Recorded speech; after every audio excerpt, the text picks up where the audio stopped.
Madame, monsieur, bonjour, soyez les bienvenus, c'est le 12-13 en Lorraine. Voyons ce qui fait la une de l'actualité, de la politique, avec la présence confirmée d'Olivier Rouillet sur la liste UMP-UDI de Laurent Hénart pour les élections municipales à Nancy. L'ex-international de football dit ne pas vouloir faire de politique, mais surtout s'engager pour son quartier. Je suis amoureux de ma ville et je la défends partout. Et puis là, j'ai eu l'opportunité, avec Laurent, de m'inscrire sur sa liste. Alors je lui ai dit après, j'ai bien réfléchi quand même, je peux vous assurer, j'ai pris mon temps. Et je lui ai dit oui. À découvrir dans cette édition le nouveau centre d'opération et de renseignement de la gendarmerie dans la Meuse. Cette plateforme centralise et synthétise l'ensemble des informations utiles à la sécurité et à la justice. Et puis nous nous rendrons à la Schlourte, un secteur où de nombreux établissements d'hôtellerie et de restauration sont fermés. Un projet de redynamisation est à l'étude au Conseil général des Vosges. Mais pour cela, il faudra du temps et de l'argent. Il ne veut pas faire de la politique politicienne, mais Olivier Rouillet confirme sa présence sur la liste UMP-UDI de Laurent Hénart pour les prochaines municipales à Nancy. Régis Godu et Lodoïs Gravel l'ont rencontré ce matin.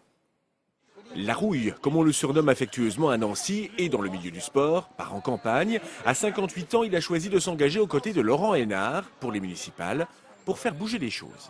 Moi, j'en fais pas un combat politique, qu'on comprenne bien les choses. Moi, je ne défends pas un parti, je défends une ville. Et comme encore, j'ai la chance de me promener énormément tout au long de l'année, puisque ma carrière professionnelle me fait visiter la France, je défends toujours Nancy. Et je me suis dit, investis-toi. Et puis, on va essayer de faire de bonnes choses, si on est élu, bien sûr. Même si, en 2008, l'homme se prononce en faveur du mariage pour tous.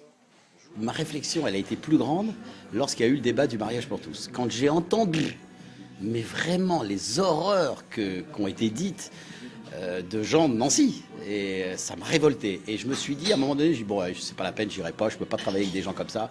Et puis finalement, je me suis dit, attention, non, il faut y aller. Parce que ces gens-là, il faut leur faire comprendre, il faut les faire évoluer. Donc c'est mieux d'être à l'intérieur que d'être à l'extérieur et de ne pas avoir d'incidence. Là, je vais être avec eux. Moi, je ne suis pas là non plus pour dire oui à tout. Je ne suis pas un béni oui-oui. Le jour où, si ça ne me plaît pas, je dirai à Laurent, ben non, ça ne me plaît pas. Moi, je ne suis pas là pour ça. Je suis là pour faire évoluer la ville. Une chose est sûre, Olivier Rouillet sera sur le terrain pour mener campagne. Politique encore avec le Premier ministre qui passe par Metz aujourd'hui. Jean-Marc Ayrault y présentera ses vœux aux agents de la fonction publique. Les pompiers de la Moselle auraient bien voulu le rencontrer directement, mais c'est finalement une conseillère de Matignon qui recevra une délégation cet après-midi en préfecture, et ce pour écouter leurs doléances. On écoute un représentant des pompiers.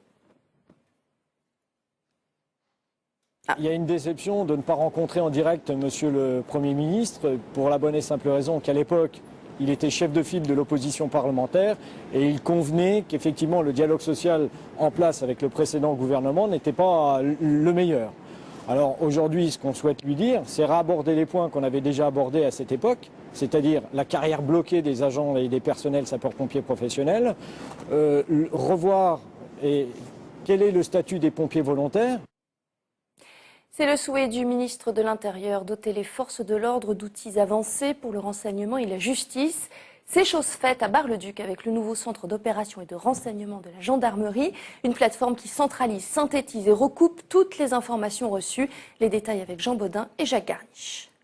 Oui, de Papa 240, une intervention pour un différend familial. Oui, c'est bien reçu, on se rend sur place, merci. Une patrouille qui part en intervention, mais en fait, tout commence ici, au Corge, le centre opérationnel de renseignement de la gendarmerie nationale. Mais n'entre pas qui veut, il faut avoir l'habilitation et justifier des raisons qui vous obligent à être là. Notre outil, qui est unique, s'appelle la base de données de sécurité publique. Il est employé sur l'ensemble du territoire national. Il permet de mettre en concert tous les moyens gendarmerie, que ce soit sur notre département de la Meuse, aussi bien sur les départements limitrophes ou sur l'ensemble du territoire national. N'importe quel événement peut être traité, aussi bien départemental qu'un événement national.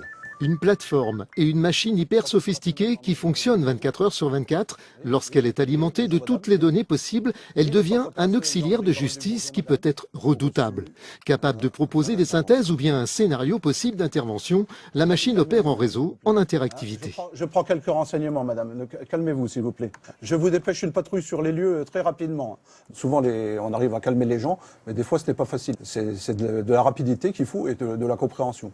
Votre mari, le signal de votre mari, et peut-être que les gendarmes le connaissent s'ils le trouvent à l'extérieur. Nous avons la chance de bénéficier d'un plateau particulièrement performant avec des gendarmes rompus à son maniement et puis des moyens qui sont clairement effectivement nécessaires parce qu'ils permettent de s'adapter à l'évolution de la délinquance quasiment en temps réel. Équipée d'une technologie de pointe et en liaison constante avec le Corge, l'équipe d'intervention mettra fin rapidement aux agissements de l'individu recherché. On y gagne beaucoup en réactivité, d'une part parce que notre système actuel géolocalisé permet au centre opérationnel d'assurer un suivi en temps réel des patrouilles, et d'autre part pour les patrouilles elles-mêmes de disposer de toutes les informations dont elles ont besoin.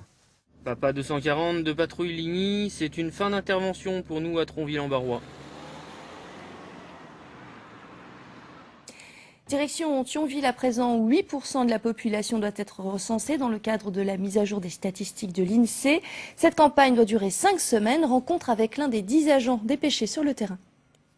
Depuis quelques jours, Nadine Imbert n'arrête pas. Sitôt le travail terminé, elle se transforme en agent recenseur pour le compte de l'INSEE. Sa mission personnelle, récolter des informations sur 197 foyers de Thionville. Merci, au revoir, bonne soirée. Ça nous prend du temps parce qu'il faut après encore remplir les papiers correctement, regarder si c'est bien rempli, si c'est bien signé, les trier par secteur, par iris comme le veut l'INSEE, et ensuite on a rendez-vous donc avec notre coordonnateur à la mairie pour remettre tous les papiers une fois par semaine. Sur le secteur de Thionville, ils sont 10 agents recenseurs comme Nadine à effectuer ce travail de fourmi. Objectif, recenser chaque année environ 8% de la population de la ville.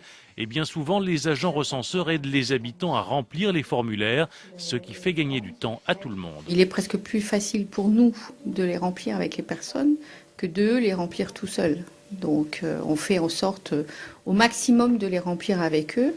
Et en fonction de leur état, que ce soit des retraités ou travailleurs, indépendants ou salariés, on sait quoi cocher comme case. Bonne soirée. Pour Nadine, le marathon va durer 5 semaines, un petit complément de revenus et un contact intéressant avec la population. Dans un instant à suivre dans ce journal, le Conseil général des Vosges qui envisage une redynamisation du col de la Schlourte. Des équipements sont vétustes et fermés. Il faut dire que plusieurs établissements ont mis la clé sous la porte faute d'investisseurs. Et puis nous découvrirons les éditions du Moule à Gaufres. Dans le catalogue d'Annick et de Damien, une dizaine de BD par an avec un fil conducteur, le coup de cœur. Mais tout d'abord, ce premier plongeon pour les visiteurs du tout nouveau centre aquatique de Saint-Dié-des-Vosges, inauguré fin décembre. Aquanova America, tais-toi, nage et profite avec Jean-Pierre Petitcola et Éric Bertrand. Premier enfant à franchir les portes, Liam. Il a 5 ans et se voit offrir un abonnement. L'entrée gratuite pour toute l'année. On va toutes les semaines à peu près à la piscine, donc ça sera bien utilisé la carte, super. Vous l'attendiez cette ouverture ? Oui, on l'attendait parce que la piscine municipale était était un peu petite. Allez, il est temps. Maintenant, on se jette à l'eau. Quelques plongeons, quelques brassées, et les enfants ont déjà adopté les lieux. On s'amuse plus grâce à l'air de jeu gonflable par rapport au toboggan de l'ancienne piscine. Sinon, c'est super, il y a la petite rivière aventure là-bas avec le courant, c'est génial. Les jeux, les attractions, l'eau elle est chaude, c'est tout ça. Et puis c'est bien, on peut s'éclater quoi. Aquanova emploie 23 personnes. Ici, c'est 2 bassins, un sportif de 25 mètres et un familial ludique avec une rivière à contre-courant. Sans oublier les espaces balnéaux avec hammam et sauna. Et pour les sportifs, au rythme de la musique, là aussi, c'est sudation garantie, des sites qui se veulent ouverts. Des espaces qui communiquent, la balnéo avec l'espace aquatique, l'idée d'être à la fois sur le concept de forme et de santé et allié à des activités de sport et de bien-être. Aquanova America à Saint-Dié-des-Vosges a coûté 18 millions d'euros. Malgré le manque de neige en ce début d'hiver, le massif des Vosges, on le sait, reste un haut lieu de tourisme et de randonnée, mais l'offre d'hébergement a tendance à s'y faire de plus en plus rare. Et les investisseurs rechignent à reprendre les établissements qui ont mis la clé sous la porte. Reportage au col de la Schlourte. Le site est à l'abandon depuis plus de 2 ans. Figé. L'Altenberg, un hôtel de prestige au début du XXe siècle, puis un établissement de cure comptant jusqu'à une centaine de lits, et des dizaines d'employés. C'était une salle de repos. C'était une salle de convivialité, comme on dit. Maintenant, on est très loin de la convivialité. Un bâtiment qui correspond à une certaine époque, celle où l'on venait séjourner en montagne, loin des villes, loin de tout. Il était même arrivé des moments où les camions ne pouvaient pas monter livrés et il fallait qu'on se débrouille en interne. On avait notre propre station d'épuration, donc il y avait une forme de vie un peu autarcique qui n'était plus de mise. Aujourd'hui, l'Altenberg est à vendre, mais les acheteurs ne se bousculent pas. Et ce n'est pas un cas isolé. Dans le secteur de la Schlourte, de nombreux établissements sont fermés. Coûts d'entretien ou de remise aux normes trop importants, problèmes de succession. En quelques décennies, ce sont plusieurs centaines de lits qui ont disparu sur la crête des Vosges. Aujourd'hui, la principale activité touristique se fait plutôt en vallée et l'ensemble des équipements qui se trouvaient sur la crête, progressivement, en fait, ont été délaissés. C'est le cas aussi des colonies de vacances. On a un tas de colonies de vacances qui appartenaient soit à l'industrie, soit même à l'église, dans un certain nombre de cas, qui ont été progressivement mises de côté. C'est le cas aussi de certains refuges, comme celui-ci, appelé le chalet universitaire, inoccupé depuis de nombreuses années. Autant de lieux d'étape en moins pour les randonneurs qui parcourent les sentiers du secteur. Alors pour éviter que le massif ne soit déserté, certains se mobilisent, comme cet accompagnateur en montagne. Alors c'est le refuge des Crêtes, sur la route des Crêtes. Donc c'est un bâtiment qui a plus de 60 ans, hein, et puis qu'on a essayé de sauver pour pas qu'il parte en ruine, on va dire. Ce refuge était géré par l'association des Amis de la Nature. Fermé en 2012, faute d'argent, il était voué à l'abandon et au délabrement. Les gens d'avant ont rendu la clé. Et puis donc je me suis battu pendant un peu plus de 14 mois pour essayer de pouvoir réintégrer le bâtiment et puis pouvoir essayer à terme, pourquoi pas, de le garder. Un gardien a été embauché depuis décembre. Le refuge est ouvert 24 heures sur 24. Les randonneurs et leurs guides peuvent s'y arrêter à tout moment. Quand on fait des sorties à la journée, la météo n'est pas toujours au beau fixe et donc forcément il faut qu'on ait un endroit prévu où on peut manger à l'abri le midi. À ces initiatives privées s'ajoute une volonté des pouvoirs publics de redynamiser cette partie du massif. Un projet de réhabilitation de la Schlourte est à l'étude. Objectif du Conseil général des Vosges, créer une véritable station attractive. Mais pour cela, il faudra beaucoup d'argent et probablement aussi encore beaucoup de temps. Le festival de la bande dessinée d'Angoulême débute le 30 janvier prochain. La Lorraine sera entre autres représentée par les éditions du Moule à Gaufre, basées à Jarville, près de Nancy. Une maison d'édition associative qui marche au coup de cœur. Reportage Anne-Laure Chéry et Laurent Parisot. Dans les deux, c'est des histoires vraies. C'est la deuxième histoire là, c'est des Houves, Mont-Saint-Martin. Et c'est véritablement la fermeture, les gens qui se retrouvent complètement désœuvrés, qui sont écœurés par ça. Premier rendez-vous de travail autour des planches de Manolo Prolo, leur prochain auteur édité. Il y a 5 ans, Annick et Damien ont monté les éditions Moule à Gaufre. Ils sont eux-mêmes graphistes et dessinateurs. Dans leur catalogue, une dizaine de BD par an, avec un fil conducteur, les coups de cœur. Il y a un point commun, c'est que c'est des univers très personnels. On essaie de faire des choses à la fois profondes et drôles, souvent des choses qui ont un regard parfois assez pointu sur l'actualité. C'est quoi un boulot d'éditeur? C'est déjà beaucoup de paperasse, beaucoup de cartons. Mais là où à chaque fois qu'on fait ça, c'est là où on se dit bon, c'est bon, j'ai fait tout ça, mais je sais pourquoi. C'est effectivement quand on découvre quelqu'un et quand on aime son travail, on discute, on regarde. C'est un peu prétentieux de dire un œil, mais je pense qu'il faut un petit œil quand même. Regarde ça, c'est superbe. Tu vois, si on perd ça avec un noir et blanc, c'est dommage, je trouve ça perd toute l'intensité. Ça participe aussi du scénario. J'ai découvert énormément de gens qui étaient très talentueux et qui ne trouvaient pas d'éditeur. Et donc j'ai voulu monter cette maison d'édition parce que je prends un vrai pied à découvrir des jeunes auteurs, des nouveaux auteurs, et je prends aussi mon pied à les faire découvrir. Voilà, donc c'est vraiment par passion du graphisme déjà, hein, et ensuite de l'histoire.